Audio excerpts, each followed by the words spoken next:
waa wax aad looga xumaado markaad si lama filaan ah u ilowdo khudbad ama hadal aad ka soo horjeedinaysid dadku dhageysanayay. sidoo kale waxaad ka xumaan kartaa markaad ogaatay inaanad gurigaaga geli karin sababtoo waxaad soo ilowday inaad soo qaadato furayaasha aad ku furi lahayd gurigaaga.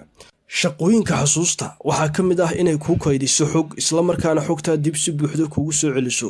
haddii ay dhibaato kaa haysato inaad xog ku kaydiso maskaxdaada ama aad xog soo xasuusato, waxaad u baahan tahay inaad horumariso shaqada xasuusta ee maskaxdaada.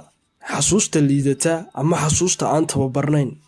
marar badan dadku waxay si qaldan u dhaleeceeyaan awoodooda ay wax ku xasuusan karaan, waxayna arrintan la xidhiidhayaan xasuusta maskaxdooda oo liidata ama xun. balse xaqiiqdu waxay tahay in inta ugu badan ay maskaxdoodu u baahan tahay oo keliya in loo tababaro inay si fiican u shaqayso. haddii aanad ka cabanayn xanuunada dhibirka ee xaniba xasuusta maskaxda, waxaad si fudud u horumarin kartaa xasuustaada adigoo samaynaya farsamooyin lagu horumariyo xasuusta maskaxda. farsamooyinka lagu horumariyo xasuusta maskaxdaada. tallaabada koowaad ee horumarinta xasuusta maskaxdaada: tababar. si la mid ah sida ay murqahaagu ugu baahan yihiin tababar, ayay maskaxdaaduna ugu baahan tahay tababar. waxa loola jeedo tababarkuna wuxuu yahay inaad xasuustaada mar kasta ku xidhnaato xaggii aad waxyaabo kale oo maskaxdaada ka baxsan ku xidhnaan lahayd. tusaale ahaan, haddii aad meel ku qorto wax kasta oo aad rabto inaad xasuusato, taa macnaheedu waa inaanad tababarayn maskaxdaada. 2. cuntada aad cunto. cuntada aad cuntaa waxay saameyn ku leedahay sida ay u shaqayso xusuustaadu.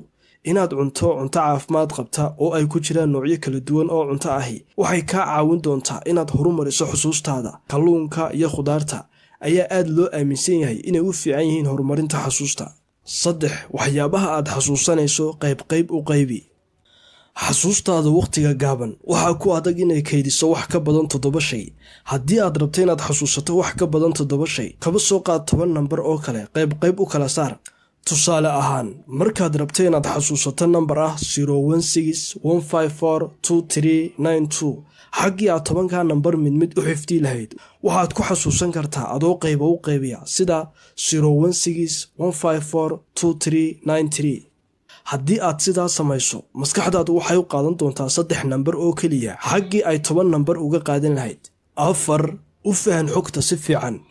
markaad fahanto ujeedka ka dambaysa xogta aad rabto inaad xasuusato, waxaa kuu fududaanaysa inaad xasuusato xagga ay kaaga adkaanayso haddii aad istiraax xifdi adigoon fahansanayn. 5. maskaxdaadoo dhan tababar. xasuustu waa shaqo ka mid ah shaqooyinka ay qabato maskaxdu. haddii maskaxdoo dhanna aad si fiican ugu tababarta inuu shaqayso, barashada luuqad cusub ama inaad barato xirfad adagi waxay kaa caawin kartaa inaad horumariso shaqada maskaxdaada iyo xusuustaadaba.